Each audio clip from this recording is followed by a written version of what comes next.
რაც შეეხება ხალხმრავალ გასვენებებს და დაკრძალვებს, ხალხმრავალ დაკრძალვებს, შეიძლება საქართველოს ისტორიას ახსოვს ამ მასშტაბის შეიძლება არა, მაგრამ ისეთი დაკრძალვები, რომელიც გაცდა, ასე ვთქვათ, პირად გლოვას და შეიძინა, ასე ვთქვათ, საზოგადოებრივ განცდად იქცა, ასეთი შემთხვევები გვახსოვს. მაგალითად, ვინ თუ არა ილია ჭავჭავაძის დაკრძალვა, რომლის გამოსვენებაც მოხდა სიონის ტაძრიდან. სხვათა შორის ამ დღეებში აი საუბარში აღმოვაჩინე, რომ ადამიანებს ილია პირველი გონიათ ილია ჭავჭავაძე. ხო. ძალიან ბევრჯერ ითქვა ამის შესახებ, მაგრამ მეც მინდა მაინც ყურადღება გავამახვილო. ილია მეორე გასაგებია პატრიარქი, მაგრამ ილია პირველი, აი ბევრი ადამიანისგან გამიკვირდა კიდევაც გონიათ ილია ჭავჭავაძის სინამდვილეში საუბარია ილია პირველზე ქართლის ეკლესიის მეოთხე მღვდელმთავარზე, რომელიც მეოთხე საუკუნის ბოლოს და მეხუთე საუკუნის პირველ ნახევარში მოღვაწეობდა. მისი ეპისკოპოსობის დროს არის აგებული ბოლნისის სიონი, რომლითაც ჩვენ ვამაყობთ და გარდა ამისა ლეონტი მროველის ცნობებს თუ დავეყრდნობით, მისი ეპისკოპოსობისას არის აგებული ნეკრესის და რუსთავის ეკლესიები. მოკლედ ილია პირველი ეს იყო ქართლის ეკლესიის მეოთხე მღვდელმთავარი და არა ილია ჭავჭავაძე. ილია ჭავჭავაძის დაკრძალვას ჩვენ მიუბრუნდეთ, მანამდე ერთი ძალიან საინტერესო რა ხალხმრავალი დაკრძალვის შესახებ მინდა ვისაუბრო, ეს იყო ნიკოლოზ ბარათაშვილის გადმოსვენება განჯიდან 1893 წელს. უკდავი პოეტი ჩვენი სამჯერ იყო ხო გადმოსვენებული, აბსოლუტურად სწორია. ნიკოლოზ ბარათაშვილი 1845 წელს გარდაიცვალა განჯაში, 27 წლის ასაკში, ძალიან სევდიანია. ძალიან ტრაგიკული გარდაცვალება ჰქონდა. ის იყო განჯა, მაშინ ეკუთვნოდა თბილისის გუბერნიას, დღეს აზერბაიჯანის ტერიტორია და იქ მუშაობდა მაზრის მმართველის თანაშემწედ. და გარდაიცვალა და გაცივდა, მოკლედ მალარიით დაავადდა, გარდაიცვალა და იქვე ჯარისკაცი ზუსტად ვიტყვი, პოლიციის მოხელის მუნდირში გახვეული მისი ცხედარი იქნა დასაფლავებული პატარა ეკლესიის გალავანში.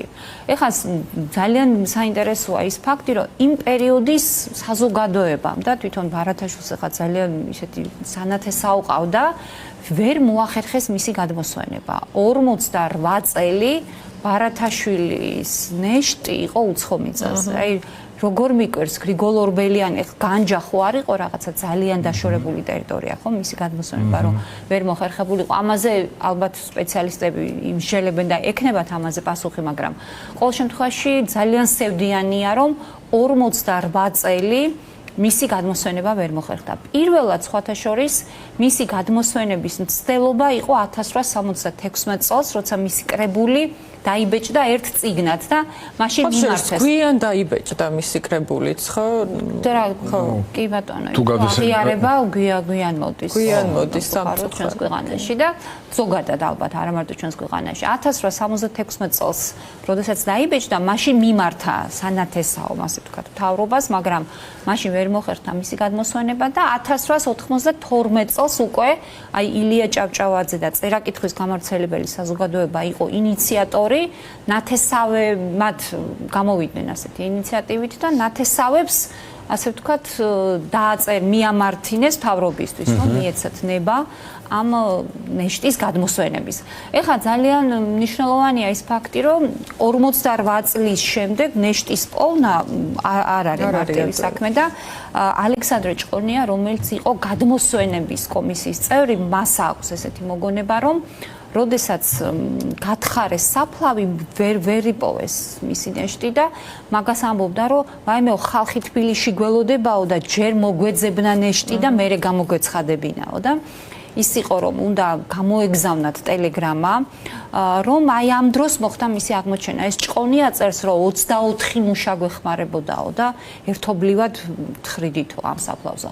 სხვათა შორის მანამდე მიუხედავად იმისა, რომ მისი გადმოსვენება ვერ მოხერხდა, დედამისმა, როგორც იცით, გრიგოლ ორბელიანის და იყო ნიკოლოზ ბარათაშვილის დედა, ეფემიამ მოასწრო ჩასვლა, ის მალევე გარდაიცვალა შვილის გარდაცვალებიდან და ეფემიამ მოინახულა თავის შვილის საფლავი და ოჯახისგანაც იცოდნენ მაშინ დაახლოებით სად იყო დასაფლავებული და მოკლედ აი ამ მუნდირში გახვეული, აი ღილები გამოჩნდა ამ მუნდირის და იპოვეს ეს საფლავი და მოხდა მისი გადმოსვენება და აი რას წერდა პრესა, თქვენ ხედავთ კიდევაც მაშინ რომ სურათებზე რამდენად დიდი იყო მაშინ მასშტაბი ადამიანების, რამდენი ადამიანი დახვდა მას ვაგზალზე ან მატარებლით ჩამოასვენეს და აი ვაგზალიდან ფესვებს მახსენებს. ხო, კი, მოხდა მისი დაბრუნება და რას წერდა მაშინდელი პრესა? მაგალითად, გაზეთი კვალი წერდა, რომ დილიანა და წვიმიანი ამინდი ყოფილა და ქალები, ბავშვები, ანუ თუ კი ვინმეს შეეძლო გადაადგილება, ყველა იყო მისული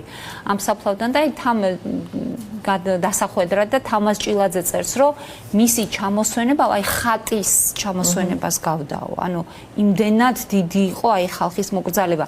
მე ვერ ვიტყვი, რომ აი დედები, რომლებიც აჩოქებდნენ თავიანთ შვილებს ცხედართან და თაყვანისემისკენ უბიძგებდნენ თავიანთ შვილებს, ბოლომდე ესმოდათ ამ წერილის და პოეტის მნიშვნელობა, მაგრამ აი ამბის მნიშვნელობას კი ნამდვილად ვწდებოდნენ და საბოლოო ჯამში ნიკოლოზ ბარათა ჟანდარმერია რას წერდა, ჟანდარმერიის საიდუმლო მასალებში ეწერა ასეთი რამ, რომ ვიღაცამ წერლის ის მოჩხრიკესო, გვამი ჩამოიტანესო და თქვესო, რომ ამას აქვს მნიშვნელობა, ამას გავაგრძელებ, შემდეგ ვიტყვი, ესეთი და ხალხს უთხრესო, რომ აი ბარათაშვილის ცხედარი ჩამოიტანეთო და სინამდვილეში ვიღაცის ცხედარია ჩამოტანილიო და საბოლოოდ დაასაფლავეს დიდუბის პანთეონში და ეს იყო 1893 წელი და 1900 წელს გადაწყვიტეს რომ გაეკეთებინათ რაღაცა სტელა მემორიალური და მაშინ იტალიელ სკულპტორებს გამოჩნდება აუცილებლად კოლაჟში ეს სტელაც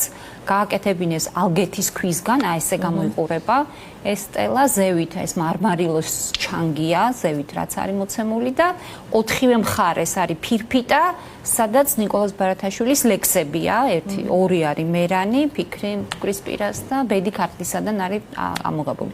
საბოლოო ჯამში 1938 წელს ეს უკვე მესამე საფლავი, როგორც თქვენ თქვით, სესილი, მისი გადასვენება უკვე მწერლების მიერ მოხდა დიდუბის პანთეონიდან თაწმინდის პანთეონში. ძალიან სიმბოლურია, რომ თაწმინდას. რა თქმა უნდა, აუცილებლად თაწმინდა არის მისი ადგილი, ასე ვთქვათ. რომელმაც შედევრი შეაქმნევინა ხო ბოლოს. რა თქმა უნდა. და საბოლოო ჯამში გვარს დავასახელებ ამ დამკრძალავ კომისიაში იყო ვლადიმერ ჟღენტი, რომელმაც ჩაატარა ექსპერტიზა და მან ამოასვენა ეს ჩონჩხი და იმ ჩონჩხზეც გამოჩნდა ნიკოლოზ ბარათაშვილის ფეხის ქვედაკიდურის პრობლემა და აი ამ ექსპერტიზამ დაადასტურა ზუსტად რომ ნამდვილად ნიკოლოზ ბარათაშვილის ცხედარი იყო ჩამოსვენებული და ის პროპაგანდა რაც მაშინ ვრცელდებოდა იყო ყოველგვარ აზრს მოკლებული. კი ბატონო. არის ცვლება ხელწერამტრის. აი მუდმივად აი რაღაცა ერთი და იგივე წრეზე ვტრიალებთ, აი საოცარია პირდაპირ. რაც შეეხება შემდეგ დრო რო არ გაგვეპაროს, შემდეგი გრანდიოზული მოვლენა ეს არის ილია ჭავჭავაძის გასვენება 1907 წელს 30 აგვისტოს. მოკლედ მუხანათურად მოკლეს ილია, სხვათა შორის ილიას სიონიდან კი გამოჩნდება კიდევ მისი მკვლელობის მონაწილე, ასე ვთქვათ, გიგლა ბერბიჭაშვილი მხოლოდ 35 წლის შემდეგ დაჯდა სასამართლოს კამზე. მანამდე ის, ასე ვთქვათ, ხელშეუხებელი ფიგურა იყო და მოკლული ილია, წიწამურთან მოკლული ილია ურმით გადაასვენეს ჯერ საგურამოში. და სხვათა შორის იქ მოხდა მისი ექსპერტიზაც, ანუ მას დახვდა დუშეთის მაზრის ექიმი გვარად იაშვილი, რომელმაც გაკვეთა მისი ცხედარი და აი მანდ დადასტურდა, რომ ილია იყო ზურგიდან მოკლული, აი ზურგში ესროლეს მას და ეს წინ ხალხი არაფერ შუაში იყო მის სიკვდილთან და 7 სექტემბერს თქვენ კადრშიც ხედავთ, რომ ილია საგურამოდან გადმოასვენეს უკვე სიონში და სიონიდან ის გადაასვენეს თაწმინდის პანთეონში. სხვათა შორის ილიას დაკრძალვას რაც შეეხება, პროცესია იყო უპრეცედენტო დიდი, ხა ბარათაშვილის დაკრძალვის კადრები ჩვენ გვაქვს ფოტომასალა, მაგრამ ილიას შემთხვევაში, ანუ თბილის ასეთი გრანდიოზული პროცესია თბილისს არ ახსოვდა, აი ახლაც ხედავთ სიონიდან მისი გამოსვენების კადრებს. და როგორც მაშინდელი პრესა წერდა, ანუ გზადაგზა სოფლებიდან ემატებოდა ხალხი, ჯერ საგურამოში ჩადიოდნენ სოფლებიდან. ძალიან ბევრი ადამიანი. ხო, ნუ აი როცა უკანასკნელად შემოვიდა ილია თბილისში, ამასაც ძალიან ბევრი ადამიანი მოყვებოდა, ხო? და არა მხოლოდ გამოსვენება. და მიუხედავად იმისა, რომ ილიას მკვლელობამდე ძალიან ბინძური კამპანია ვრცელდებოდა ილიას მისამართი და საშინელებები იწერებოდა პრესაზე. უბრალო ადამიანებმა მაინც ხო თითქოს მოინანია ერმა ამითი, ხო? თითქოს. ეგრე გამოდის, იმიტომ რომ მაშინ ცხოვრების ბოლო პერიოდში სხვაშორის ძალიან ეხმარებოდა, ყოველთვის ეხმარებოდა გლეხებს, ეს კარგად ვიცით და მუშათა კლასს, მისთვის ძალიან მნიშვნელოვანი იყო ეს ადამიანები და სხვაშორის ერთ-ერთ გარკვეულწილ მოგონებებში წერია, რომ ამ კლასშიც კი შეაღწია მაშინ პროპაგანდამ და ისინი ეს იყო ძალიან მტკივნეული და იმიტომ რომ რაღაცნაირად აი ცოტა თუთაშხიასეული ვისაც ჩავაცვი მან გამხადა ეს ამბავი იყო და სამსაფრთხეს. კი, მე მეც ეგრე აღვიქვი, რომ ამდენი ხალხის თითქოს მობილიზება და მისი მკვლელობა მე თითქოს სინანული ერთ ბაშად მოიცვა ამ სინანულმა თითქოს მთელი ქვეყანა. დავინახეთ და გავიაზრეთ. მაგრამ რაღაცებს გვიან ხედავთ რა ჭირი გჭირს ეს. მაგრამ მაინც ჭირს გააზრება ბევრი ფაქტების მიუხედავად სამწუხაროდ. ილია პირდაპირ დაასვენეს თაწმინდის პანთეონში, მაშინ პანთეონი არ იყო, პანთეონი გახდა მერე. სხვათა შორის ილია კი დაასვენეს პანთეონში 1907 წელს, მაგრამ 1929 წელს ოფიციალურად ითვლება 1929 წელი პანთეონის გახსნის თარიღად და მაშინდელმა მთავრობამ გვახსოვს, ჩვენ ბევრჯერ გვითქვამ სამის შესახებ, რომ 1929 წელი ეს იყო გრიბოედოვის გარდაცვალების 100 წლის იუბილეს დაამთხვიეს. მაშინ ქართულ მწერალთა და საზოგადო მოღვაწეთა პანთეონის გახსნა.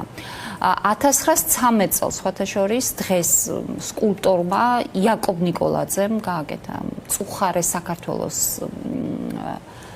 ძეგლი, ასე ვთქვათ, მონუმენტი, რომელიც დღეს თაწმინდის პანთეონში არსებობს. ეს არის გზა, როდესაც აი ილიას მამა დავითს აცილებს მაშინდელი საზოგადოება, აი უპრეცედენტო დიდი რაოდენობის ხალხი იყო მაშინაც. შეგვიძლია კოლაჟში ვნახოთ ოლღას საფლავი, როდესაც ილია მოკლეს, მაშინ კონდახით ნაცემი და სახედალეწილი აბსოლუტურად ოლღა თბილისში გადმოიყვანეს და უბრალოდ მე არ მომწონს აი როგორ გამოიყურება ოლღას საფლავი. ხო. ილია ძალიან პომპეზურად და ცოტა უკეთესად შეიძლება კი არა, ბევრად უკეთესი უნდა იყოს.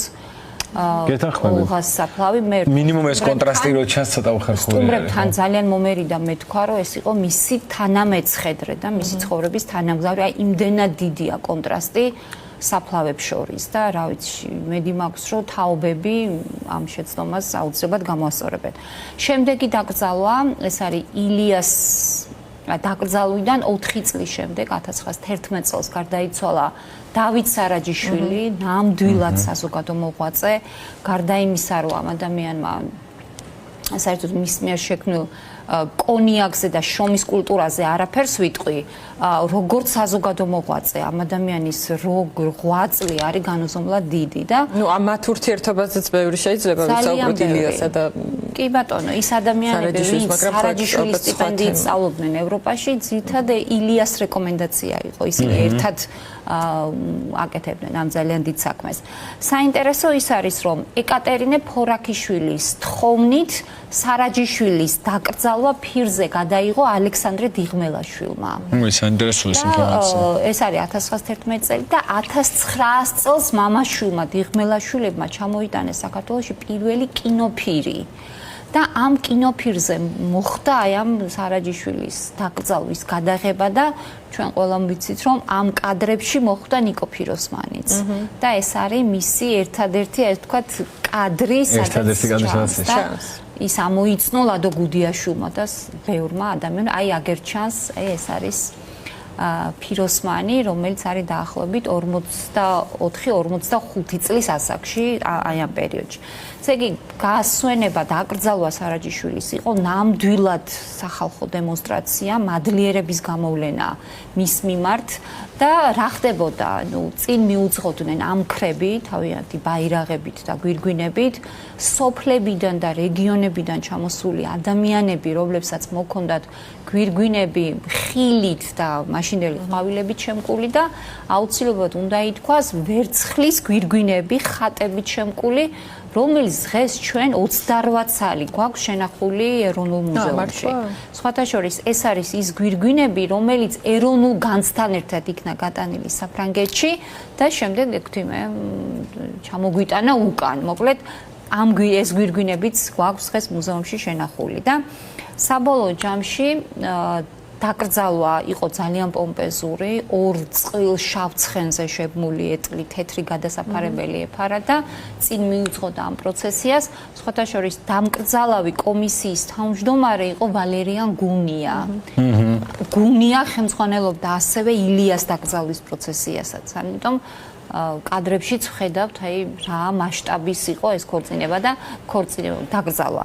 და საბოლოო ჯამში დაკრძალეს დიდუბის პანთეონში 1916 წელს გარდაიცვალა მისი მეუღლე ეკატერინე ფორაქიშვილი, რომელიც ასევე დიდუბის პანთეონში იქნა დაკრძალული და სიტუაცია იცვლება 1939 წელს, როდესაც დიდუბის პანთეონისთვის სტატუსის შეცვლა მოინდომეს და მაშინ გამოაცხადეს ესე ვთქვათ უცხო საფლავები, უცხოთა სია შედგა, რომელიც უნდა გადასვენებულიყო დიდუბის პანთეონიდან, ანუ ის ადამიანები, რომლებიც არ იყვნენ საზოგადო მოღვაწეები. და მაშინ ამ სიაში მოხვდა დავით სარაჯიშვილი, ანუ ჩაითვალა, რომ დავით სარაჯიშვილი არ არის საზოგადო მოღვაწე და 1939 წელს ცოლიზმას, ანუ ფორაქიშვილს, ადამ ფორაქიშვილს მიუვიდა წერილი, სადაც 10 დღის ვადაში მთავრობას თხოვდა ნეშტის დავით სარაჯიშვილის და მისი მეუღლის ნეშტის გადასვენებას. დღეს მწერალთა სახლში, ანუ დავით სარაჯიშვილის სახლ-მუზეუმში არის ეს წერილი გამოფენილი, ამის ნახვა ყველას შეუძლია. და შემდგომში განვითარებული მოვლენები ნამდვილად დრამატულია, არანაირი შესაძლებლობა ფორაქიშვილებს ცხედრის გადასვენების არ ჰქონდათ. და როგორც ამბობენ, გაახსენდათ, რომ მას ეკეთა ძვირფასი ბეჭედი. ზოგი ამბობს, რომ ეს იყო ჰალსტუხის სამაგრი ბრილიანტი, რომელსაც ის მუდმივად ატარებდა. ყოველ შემთხვევაში, მიცვალებული სამკაულით, ნივთით მოხდა მათი გადასვენება ვაკის სასაფლაოზე.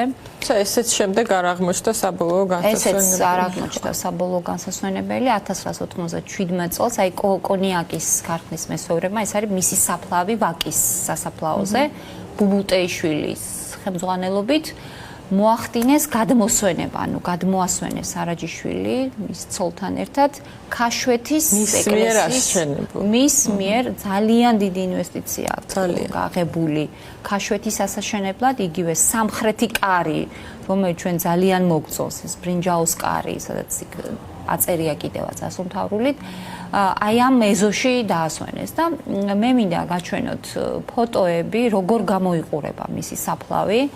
აი ამ საფლავის თავზე იქნა აშენებული საეკლესიო მაღაზია, ანუ იმდენად, რომ აი შეიძლება საფლავს ფეხიც კი დაადგა, ანუ იმდენად მოუხერხებელ ადგილას არის აშენებული.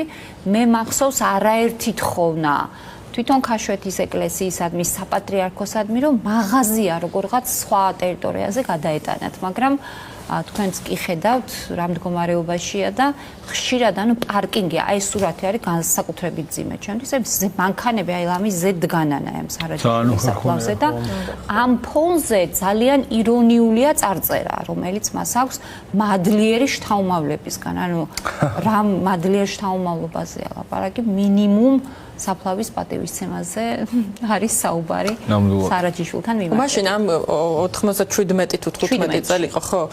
თავად ედუარდ შევარდნაძე იყო ჩართული ამ ამბავში, გადმოსვენების ამბავში და როგორც მახსოვს კადრების მიხედვით, თავად ილია მეორემ პატრიარქმა აღუვლინა ეს ნამდვილად პირვა, ხო, კი ბატონო. კი, ნამდვილად ასე. და ახალგაზრდა პატრიარქის კადრებიც გვაქვს აი ამ პროცესის გადაღებით შემორჩენილი და ესეც მნიშვნელოვანია. 97 წლის. კიდევ ერთი დაკრძალვა, აუცილებლად უნდა ვახსენოთ გალაქტიონი, თან 17 მარტს არის galaktioni გარდაცვლილი ზუსტად იმ დღეს და ბევრი ითქვა ამაზე, რომელ დღესაც გარდაიცვალა ილია მეორე. 1959 წლის 17 მარტს galaktionმა სიცოცხლე თვითმკვლელობით დაასრულა. სხვათა შორის მაშინელ პრესაში ითქვა, რომ galaktioni გარდაიცვალა, არაფერი თქმულა მის თვითმკვლელობაზე, მაგრამ ხალხში ეს ხმა გავრცელდა ძალიან სწრაფად და სხვათა შორის იყო მსჯელობა, რომ საერთოდ უნდა დაესვენებინათ თუ არა ის თაწმინდის პანთეონში, როგორც თაწმინდა პანთეონი არის ეკლესიის ეზო, როგორც ადამიანი, რომელსაც თავი მოიკლა, უნდა დაესვენებინათ თუ არა, ამაზე სერიოზული მსჯელობა მიმდინარეობდა. სხვათა შორის გამოძიებაც კი დაიწყო მაშინ, მაგრამ 15 აპრილს დაიხურა, იმიტომ რომ ჩაითვალა, რომ ეს იყო ნამდვილად თვითმკვლელობა და სხვა რამეს მაშინ არ ჰქონდა ადგილი. საბოლოო ჯამში პირდაპირ galaktioni საავადმყოფოდან გადაასვენეს მწერალთა სახლში, მწერალთა კავშირის დარბაზში, ეს სარაჯიშვილის სახლია, კი ვიცით, სადაც მწერალთა კავშირი მდებარეობდა მაშინ. და ხალხი მიდიოდა აი უწყვეტ ნაკადად. სხვათა შორის იმ სახლში, სადაც galaktioni ბოლო 24 წელი ცხოვრობდა, ეს არის მარჯანიშვილის 4 ნომერში, სადაც დღეს მუზეუმია, იქ არ დაუსვენებიათ. ანუ პირდაპირ მისი გადასვენება მოხდა უკვე იმაში, რა ქვია, მწერალთა სახლში და მწერალთა სახლიდან ის შემდეგ დაასვენეს თაწმინდის პანთეონში. მართლა ზღვა ხალხი მიეცილებდა, ეს იყო ერთ-ერთი, მე მგონი, ყველაზე ხალხმრავალი და ერთ-ერთი ყველაზე ხალხმრავალი და აღსანიშნავი იყო ახალგაზრდების აქტიურობა. ანუ უპრეცედენტო მთელი ახალგაზრდობა დასტირებდა galaktionს და ეს იყო მისი პიროვნების აღიარება და მისი თაყვანისცემის ხაზგასმა იყო ამ ადამიანების მხრიდან. სხვათა შორის 2000 წელს ეკლესიამ აპატია galaktionს თვითმკვლელობა. ესე და მაშინ მისი საფლავი აკურთხა ილია მეორემ. ანუ ეს კიდევ ერთი 2000 წელს კი აქ ბევრი შეგვიძლია ვიმსჯელოთ ამაზე, უბრალოდ სიამდვილეში ასეთი არის ეკლესია და ქრისტიანობა, ზოგადად ასეთი უნდა იყოს. სხვა შორის მე მაგის კი ნამდვილად და მე არ მაქვს სხვა შორის მაგის მიმღებულობა, რომ თვითმკვლელებს არ უგებენ წესს, ზოგი უგებს და ძალიან დიდი მადლობა, იმიტომ რომ ჩემი აზრით სახარება მაგას მეტყველებს თვითონ ქრისტიანობს, რომ ყველა ცოდვაზე მაღლა დგას ღვთის გასთმოყვანილ. ყველა ცოდვაზე პატიების საფუძვლად რა ჩაითვალა, როგორც იმ პერიოდის რეჟიმის ლოგიკური შედეგი, მისი თვითმკვლელობა. ეს იყო, მოდი ვაღიაროთ, ეს იყო მკვლელობა. უბრალოდ მან თავისი ხელით ჩაიდინა, თორე ის მაშინ იმ რეჟიმმა მოკლა ცალსახად და იმ რეალობამ რა რეალობაში უწევდა ცხოვრება. სხვათა შორის თუ გახსოვთ, შენახული იყო galaktionis ტვინი. დავასახელებ ცენტრალური საუნივერსიტეტო კლინიკის პათოლოგ-ანატომიური დეპარტამენტის სარდაფში. პათოლოგ-ანატომიური კლუბის შენახული galaktionis ნიკო ნიკოლაძის და ზაქარია ფალიაშვილის ტვინი. შემდეგ დაახლოებით 10 წლის წინ სწორი შენახვა. დადგა საკითხი, რომ დაეკრძალათ სამივე ტვინი, იმიტომ რომ არანაირი სამუშაოები არ მიმდინარეობდა. შენახვის მიზეზი იყო დასახელებული რა განაპირობებდა ამ პიროვნებების გენიალობას, ანუ ამის გამოკვლევა, მაგრამ ვინაიდან არანაირი კვლევა არ იყო ჩატარებული, აღმოჩნდა, რომ მისი დაკრძალვა გადაწყდა. იმის მერე უბრალოდ მე ვერ ვნახე მასალა. რა მოხდა სინამდვილეში, ანუ ისევ აქვთ შენახული თუ რაღაცა კვლევა გრძელდება თუ დაკრძალეს, მერე სხვა მასალა არ შემხვედრია. და ჩემთვისაც ის იყო, რა ქვია, პირდაპირ. ამ დაკრძალვას მურმან ლებანიძეც შესანიშნავად აღწერს ყვავილების დინარეს კუბოცისკენ მიჰქონდა ასეთი ლექსი. ნამდვილად. და არაერთი ადამიანის კადრია, მაგალითად ჩვენ გვაქვს სკოლაში მორის ფოცხიშვილი დაკრძალვაზე.